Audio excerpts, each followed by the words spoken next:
Hello everyone. Now I'm not sure what's going on.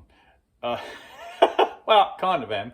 So I thought I'd try and document how I'm going to do the scenery down here for everyone. And as you can see behind me, I've started plastering. So I'm going to turn around the camera and I'll explain what I've done so far, because I have had a lot of people over time ask me about my rock work. So I'm going to try and do a series of videos, or one big video or something, explaining how I get from foam to what you have up the top there. So, all right, everyone. Oh, hold on. Hey, buddy. Coming in to have a look around? Oh, good boy. All right, so let's go into the mess. So what I've done so far is I have built up this area along here. I haven't done the back side yet. I'm not sure exactly how I'm going to do that. And I've built up the front side here with layers of extruded foam board. You can see here, this is a 50mm board. So I've got 1, 2, 3, 4, and then that's the shorter board for the top level. And the new board that I've got is green, doesn't really matter. But then I've basically, I tried doing one of these rock molds, and the rock mold itself turned out really, really well. My application of it into the scenery was less than desirable, but look, nothing's perfect in nature, so we'll see how that works out, because that was going to be like a little pocket of a rock face amongst all of these trees. So we'll see how it goes. Anyway, so as you can see, so I've just coated it this time in plaster of Paris. And whilst it's been setting, I've been trying to go along and texture the front of it. I hope you can't quite see it here, but I've cut out a bit of a depression there, a bit of a little one there, and a bit of a one there. And as this plaster of Paris gets more firm, I'll try and score it and texture it. And you can sort of see what I'm going for along there. Hello, birdie. Don't jump up there, mate, that's wet. So if I quickly go from there, take a mental note, up to, ta-da, along there, you can kind of see that's how I go about it. So although this is different rock up here, a lot of that texturing and everything is done in the plaster, and then I just paint it. So that's where it's at the moment. So I'm going to sit here whilst this sets a bit more and work on the texture. So, oh, here he goes. Ready? Catzilla. Ray! All right, hold tight and we'll see how we go with the next bit. Okay, everyone. So I'm finishing up for the day now. So we all saw the plaster that I'd put down. Well, that's all dried reasonably well.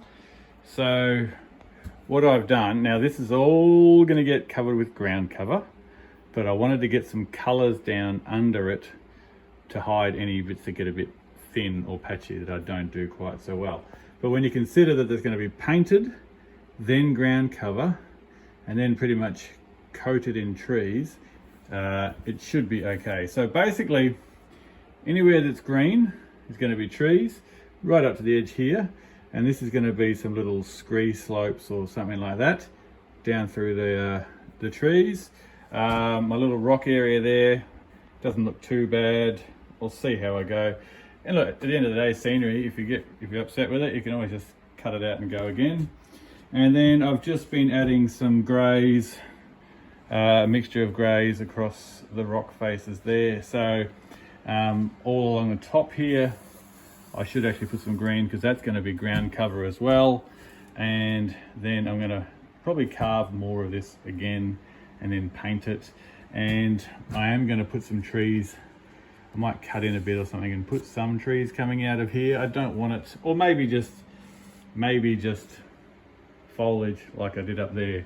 I just don't want it to be this big grey block. I want to try and break it down and texture it as much as I can.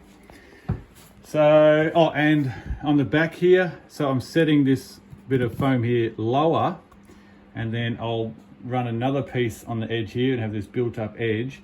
So the backdrop will kind of drop away a little bit, so it won't be quite so obvious.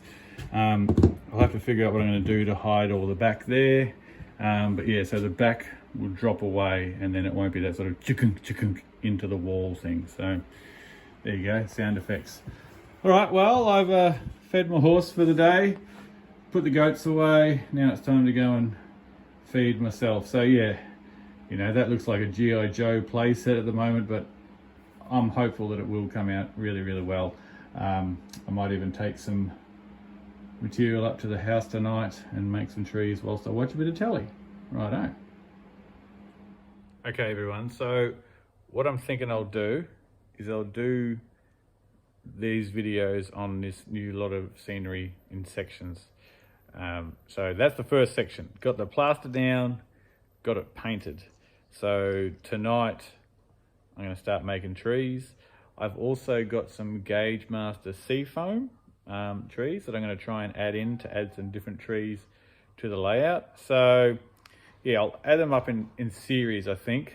So the next video I upload might not be the trees, it probably will be, or it might be the scenery or something, but rather than just trying to do it all in one big boring block, I'm just going to do it in little chunks as we go along. So I'm back up in the house.